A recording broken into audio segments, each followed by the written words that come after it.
What if the sun suddenly began to fade? At first, it looks like a technical glitch. Observatories notice there's a little less light, just 1%, barely visible to the naked eye. But instruments don't lie. Within days, there's no doubt. The light weakens, the warmth retreats, the sky turns matte.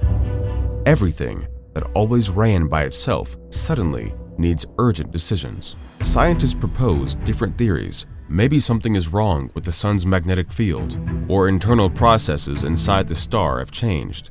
There's no solid proof, and choices must be made now. The effects show up within a week. In London, the daily average drops from 22 to 19 degrees Celsius. In New York, from 28 to 24 degrees Celsius. 2 weeks later, it gets worse. Temperatures keep falling across the planet. Farmers in the Alpine foothills record June frosts for the first time. In Texas, where heat usually rages, days struggle to pass 15 degrees Celsius. Air conditioners go off. Heating systems that should have been idle until September fire at full power. Energy companies react first. Electricity demand surges as people try to stay warm any way they can. Cities move district heating plants underground to shield them from frost and save efficiency. They lay underground mains between plants, pipes to heat entire neighborhoods. Solar panels, the recent pride of the energy transition, produce less and less under the weaker sun. Old coal and gas stations come back online. Engineers build thermal networks, underground pipes delivering hot water and steam to buildings, the way wires deliver current. The first to connect are critical facilities, hospitals, schools, food depots. Long-term plans will come later. Within months, the cold forces agriculture to change completely. Fields go under transparent domes. LED arrays replace daylight for plant growth. Seed stocks move into cold vaults and into multiplier greenhouses to build reserves. New Argo complexes arise. Photons from lamps, heat from geothermal wells, nutrients from recycled waste. Harvests are no longer about seasons, they're about the energy budget. In parallel, geologists draw maps of heat. They mark regions warmed from below: Iceland, the Andes, Kamchatka, the Great African Rift. These become new centers of civilization. Coasts slowly freeze. Seas ice over first near shore, then in open water. Global temperatures slide by fractions of degree each week, in places by 1 to 2 degrees Celsius, and the trend holds. Many move towards the Earth's natural warmth. World governments launch rescue projects in space. At the Lagrange point between Earth and Sun, they deploy a swarm of thin film mirrors that concentrate even the weakened light onto Argo clusters and greenhouse fields to keep fruit production alive. In low Earth orbit, they build a new kind of platform, autonomous stations with fission and fusion reactors. They generate their own power and convert it into intense beams of light that feed whole districts and city domes. These are stopgaps that buy decades. They can't stop the main thing, the sun's fading. A year in, the planet crosses a survival threshold. Forests can no longer sustain their own water cycle. Photosynthesis weakens. Plants begin to die. In lowlands that once baked in summer, frost lies even at noon. Most wild nature fails. Only mosses, lichens, and bacteria endure, organisms built for crumbs of light. Most people relocate to underground cities near geothermal nodes, places where the ground is warm from below. The settlements linked by high-speed electric trains and insulated tunnels for moving people and goods. On the frozen surface, only maintenance crews remain, servicing machinery, repairing greenhouses, watching the heat systems. 5 years on, the crisis rewrites global politics. Military spaceports become civilian launch sites. Satellite data opens to every nation for coordinated action. National programs merge into 3 major international survival projects. First, a worldwide network of underground heat. It stitches continents with hot water and steam trunk lines, creates warm oases beneath the ice, and turns geothermal fields into backbone power stations. Second, rapid deployment of advanced nuclear tech. Reactors go into the continental shields. Superconducting high-voltage lines are laid. Deuterium comes from seawater. Helium-3 is gathered from the lunar regolith. Third, the light maker. Orbital stations with powerful lasers that convert reactor energy into visible light and deliver it to critical areas, domed greenhouses, agro-complexes, and even down into underground cities. Through light guides, fiber optic trunk lines, and light shafts, winter becomes permanent. Seasons vanish as a concept. Old weather stations sit at steady minus readings. Humanity learns to live without a natural sky. Schools add new subjects. Children study a history of light, how summer rain smelled, how a tree's shadow looked, how grain rustled in the wind. More importantly, they learn how to make daylight with lamps and how to count every watt needed to survive.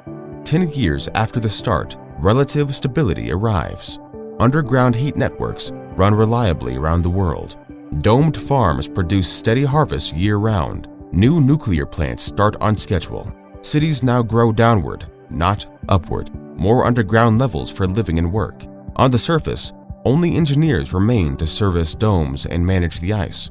At the same time, a long-range space plan takes shape. Not giant starships from the movies, but light automatic probes with enormous, ultra-thin sails. Orbital lasers push them like wind drives a ship. They don't fly to the nearest stars. They search for the most stable ones, small red dwarfs that shine evenly for billions of years. 50 years in, new survival professions emerge. Light engineers run the orbital stations and tune spectra for different needs. Geothermal specialists hunt for new heat sources in mountains and on the sea floor. Cosmic scouts launch probes to distant dawns and preserve the archives of Earth. Seed banks, digital libraries, samples of soils and water for future generations.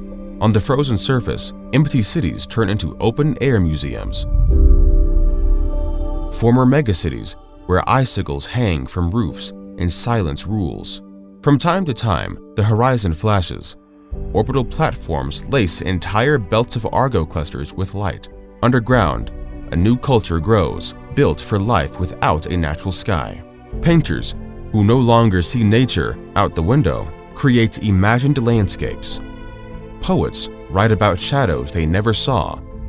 But older generations remember. Memory becomes art, and art motivates people to save every watt and every degree. A century after the dimming begins, artificial light is as ordinary an infrastructure as water or sewage. Supplying each person with light is a public service on par with healthcare and education.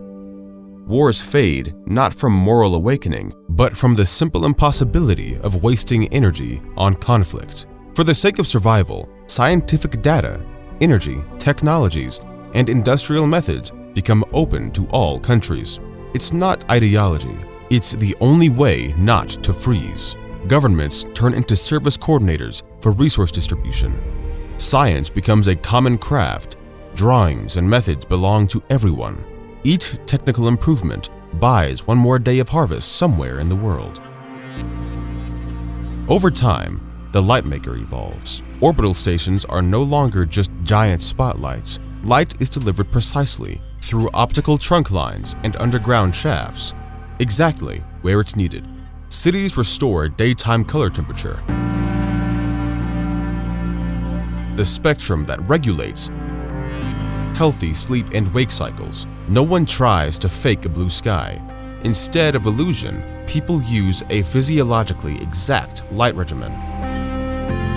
After a few centuries, stepping onto the surface becomes safe thanks to the new systems. Warm corridors run under the ice. Above them stand viewing platforms where you can look at the stars. Astronomy returns, now focused on the structure of light. Some scientists argue the sun's fading is part of a long natural cycle. Others say we caught the universe on an in-breath. Society doesn't wait for a final answer. There may be many causes. The task is one: to live and to grow. Geothermal springs supply steady heat. Children are born there who have never seen Earth's sky. They don't miss it. They have their own, black, star-studded, with glints on the water and a faint green glow from living organisms. In their languages, summer and winter mean something entirely different.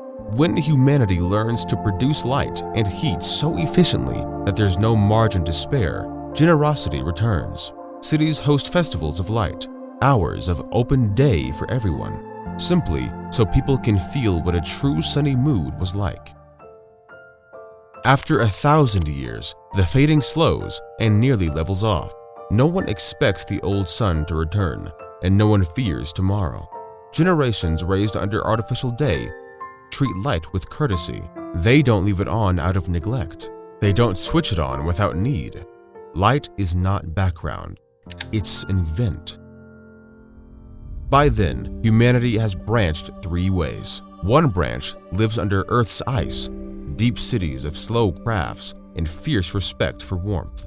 A second lives on orbital stations beside the light-generating platforms.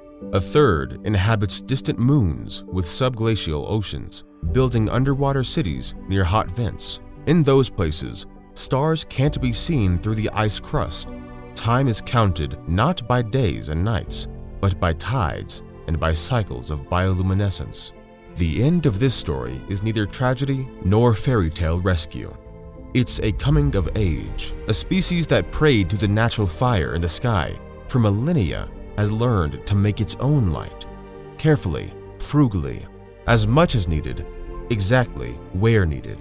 When far probes return with pollen from alien plants and water from alien seas, it becomes clear the sun's fading did not steal our future. It pointed to a new road. We enter this era not as helpless creatures at the mercy of the cosmos, but as masters of light and warmth. Where a natural star ends, our responsibility begins to carry heat and light into a cold universe. That is the simplest, truest way to name a miracle.